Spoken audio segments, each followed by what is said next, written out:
আসসালামু আলাইকুম ওয়া রাহমাতুল্লাহি ওয়া বারাকাতুহু।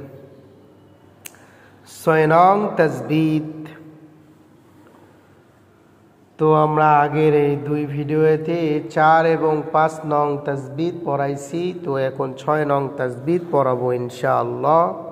তো এটার মধ্যে আওয়াজ বলা হয়। মধ্যে আওয়াজের কায়দাটা আমরা নতুন, আমাদের কাছে এটা নতুন আসলো। তো এইটা একটু ভালোভাবে বোঝার চেষ্টা করব ইনশাআল্লাহ। তো শুরু করা যাক। বিসমিল্লাহির রহমানির রহিম।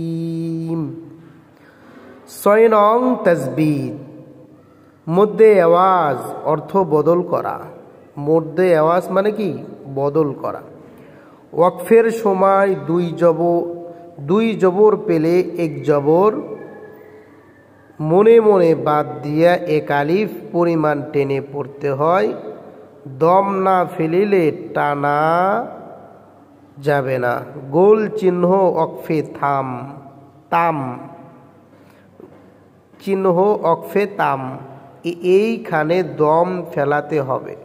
যথা দেখেন, হামজা জবর আ, হা জবর হা, আহা। দাল আলিফ দুই জবর দান, আহাদান আহাদান। এখানে এক জবর পড়ে যাবে, আহাদা। ওয়াও জবর ওয়া, লাম জবর লা, ওয়ালা। দাল আলিফ দুই জবর দান, ওয়ালাদান ওয়ালাদা। নুন জবর নাই, এই চিহ্নকে বলা হয়েছে নুন জবর না। বা জবর বা, না বা। তা আলিফ দুই জবর তান, নাবাতান নাবাতান নাবাতা। এটা আছে আর এটা নাই, পড়বো এভাবে, আহাদা ওয়ালাদা নাবাতা। বুঝতে পারছেন? সুন্দর করে এভাবে দেওয়া আছে, আমরা দেখে নেবো ইনশাআল্লাহ। তো এইটা হলো তাসবিহের কায়দা ছিল। মধ্যে আওয়াজের এই কায়দাটা নতুন, আমরা সুন্দর করে এই কায়দাটা পড়ব। আসসালামু আলাইকুম।